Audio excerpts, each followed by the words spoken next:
On the evening of October 11th, 1973, Charles Hickson and Calvin Parker set out for a quiet fishing trip along the Pascagoula River in Mississippi. The sun had just set, casting a deep purple hue over the water as the sky darkened into night. The air was calm, filled only with the sounds of insects buzzing and the occasional splash of fish breaking the river's surface. Charles, a 42-year-old foreman at the shipyard, had been fishing these waters for years. But for Calvin, a 19-year-old new to the area, this was a chance to relax and bond with his older friend after a tough day at work. They sat on the riverbank, casting their lines into the murky water, making small talk about their day and plans for the weekend. It was a peaceful scene, just two men enjoying a simple pastime. But as they focused on their lines, a strange sound interrupted the stillness. It was a low, mechanical humming that seemed to vibrate through the air.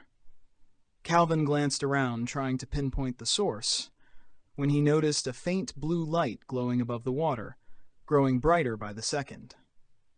Charles looked up, his face going pale as he saw the source of the light, a large, oval-shaped craft, hovering just above the ground. It was about 30 feet long, metallic, and glowing softly in the evening twilight. The craft moved without any sound or visible means of support, floating as if defying gravity. Calvin's heart raced. He'd never seen anything like it, and he could feel fear creeping up his spine. Before either of them could react, a hatch opened on the side of the craft, and an intensely bright light spilled out, flooding the riverbank. From the light, three figures emerged, unlike anything Charles or Calvin had ever seen. They were roughly human-shaped but grotesque, with wrinkled, grayish skin that looked like it belonged to a creature from another world.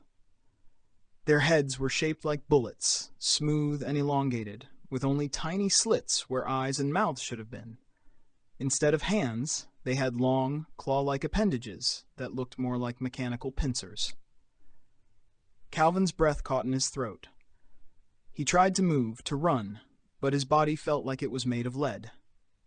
Charles was in the same state, frozen in place, unable to tear his eyes away from the strange beings that hovered toward them. It was as if an invisible force was holding them still, keeping them paralyzed in a state of shock and fear. One of the creatures reached out with its pincer and clamped it around Charles's arm. The touch was cold, impersonal, like a machine grabbing him, not a living thing. Calvin watched helplessly as another creature floated toward him, grabbing him with a similar grip. He could feel a strange tingling sensation spreading through his body, like an electric shock, but it wasn't painful, just unsettling. Before they knew it, both men were being lifted off the ground, floating toward the open hatch of the craft. They were pulled inside, surrounded by light so bright that it burned their eyes.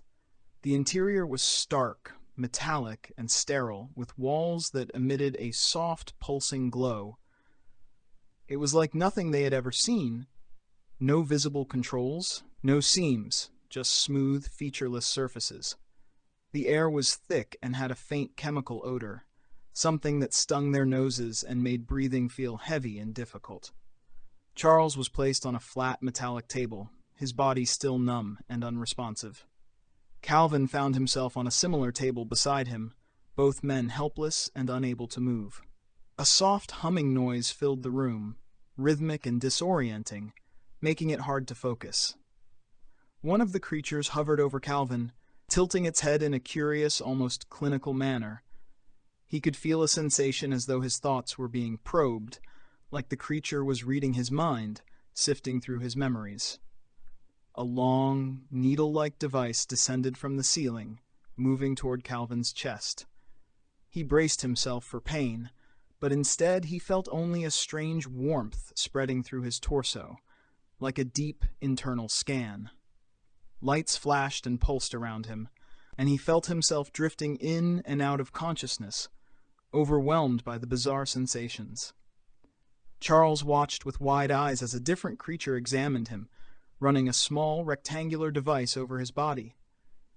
The device emitted a faint green light, scanning him from head to toe. Charles could hear his own heartbeat thundering in his ears, faster and faster, as his mind raced with fear and confusion. He tried to speak, to call out to Calvin, but his mouth wouldn't form the words. He was trapped, aware of everything but powerless to do anything about it. Then, just as suddenly as it had started, the examination ended. The creatures released them, and Charles and Calvin were lifted once more, floating back toward the hatch of the craft. The blinding light enveloped them, and in an instant they were back on the riverbank, standing in the exact spot where they had been before. The craft was gone, leaving nothing but the quiet sounds of the night and the distant hum of traffic from the nearby highway. Calvin collapsed to the ground, his body shaking uncontrollably as he struggled to comprehend what had just happened. Tears streamed down his face, and he felt sick, weak, and terrified. Charles, though shaken, managed to stay on his feet, but his mind was racing, replaying every moment of the encounter. They both knew that what they had experienced was not just a dream or a hallucination. It was real, and it was unlike anything they could have imagined. What did we just see?" Calvin whispered, his voice barely audible. Charles didn't have an answer. He felt a profound sense of fear and helplessness, something that cut deeper than any fear he had ever known. He could barely look at Calvin without seeing the horror they had just endured reflected in his young friend's eyes. They needed to tell someone, to make sense of what had happened, but even that felt impossible. They stumbled back to their car, still reeling from the encounter. Calvin wanted nothing more than to go home and pretend this night had never happened, but Charles insisted they go to the police. He felt compelled to report what they had seen, hoping that someone could provide answers or at least validate their experience. Arriving at the Jackson County Sheriff's Office, the men were ushered into a small, dimly lit room. Sheriff Fred Diamond listened intently as Charles recounted the encounter, every word filled with a mix of fear and disbelief. Calvin, still visibly shaken, could barely contribute, nodding occasionally as Charles described the craft and the creatures. Sheriff Diamond, skeptical but intrigued, decided to record their conversation secretly, hoping to catch any sign of fabrication. But as the recording played back, it captured only the raw, unfiltered terror in their voices. The sheriff could hear the panic, the confusion, and the desperation of two men who had experienced something they couldn't understand. There were no signs of deceit, only the chilling sincerity of their account. After hours of questioning, Charles and Calvin were allowed to go home. But sleep was elusive that night. Calvin lay awake, haunted by the images of the creatures and the cold, sterile interior of the craft. He felt as if he had been invaded, not just physically, but mentally, and the feeling wouldn't leave him. Charles, too, was plagued by the memories, each one more vivid and disturbing than the last. He kept asking himself why this had happened to them, but the answers never came. In the days that followed, news of the incident spread quickly. Reporters descended on the small town, turning Charles and Calvin's quiet lives upside down. The two men found themselves at the center of a media frenzy, their story picked apart by believers and skeptics alike. Some people saw them as proof of extraterrestrial life, while others dismissed their account as a hoax or a shared hallucination. But for Charles and Calvin, it didn't matter what others believed. They knew what they had seen, and they knew it would haunt them for the rest of their lives. As the days turned into weeks, the experience on the Pascagoula River continued to weigh heavily on Charles and Calvin. They struggled to resume their normal lives, but nothing felt the same. The constant media attention only made things worse, with reporters hounding them for interviews and skeptics questioning their sanity. Calvin, already a shy and private person, withdrew further into himself, barely leaving his house and avoiding the relentless scrutiny. The trauma of that night lingered in his mind, replaying in flashes that felt all too real. He had nightmares of the creatures, of being paralyzed and helpless, and he couldn't shake the feeling that they were still watching him. Charles, on the other hand, tried to face the situation head-on. He participated in interviews and answered questions, hoping that by sharing their story, he might find some answers of his own. But the more he talked, the more it became clear that no one truly understood what they had gone through. To the public, it was a sensational story, something to be debated and speculated about. But for Charles and Calvin, it was a living nightmare that refused to fade. The men underwent lie detector tests, psychiatric evaluations, and even hypnosis, all in an effort to verify their story. Every test came back the same. They were telling the truth. Their accounts remained consistent, detailed, and filled with the kind of fear and confusion that couldn't be faked. Yet despite the mounting evidence that something extraordinary had happened, the skeptics continued to doubt. People whispered that it was all a stunt, a hoax designed to gain attention, and some even accused them of making it up for money. But Charles and Calvin weren't interested in fame or fortune. They just wanted their old lives back. In the quiet moments when the cameras were gone, Calvin found solace in the company of his family, but even there, he felt like a different person. He was haunted by a deep sense of violation, as though the creatures had taken something from him that he could never get back. He avoided talking about the experience, even with those closest to him, fearing that reliving it would only deepen his trauma. Calvin's health began to suffer. He lost weight, couldn't sleep, and was often consumed by anxiety. The young man who once looked at the world with optimism now viewed everything through a lens of fear and suspicion. Charles, who had always been strong and steady, found himself questioning his own reality. He replayed every detail of that night in his mind, trying to find some logical explanation that would make sense of it all. But there was no explanation that fit. The creatures, the craft, the paralyzing fear, it all pointed to something beyond human comprehension. He felt guilty, too, for bringing Calvin along that night, for exposing him to something so horrific.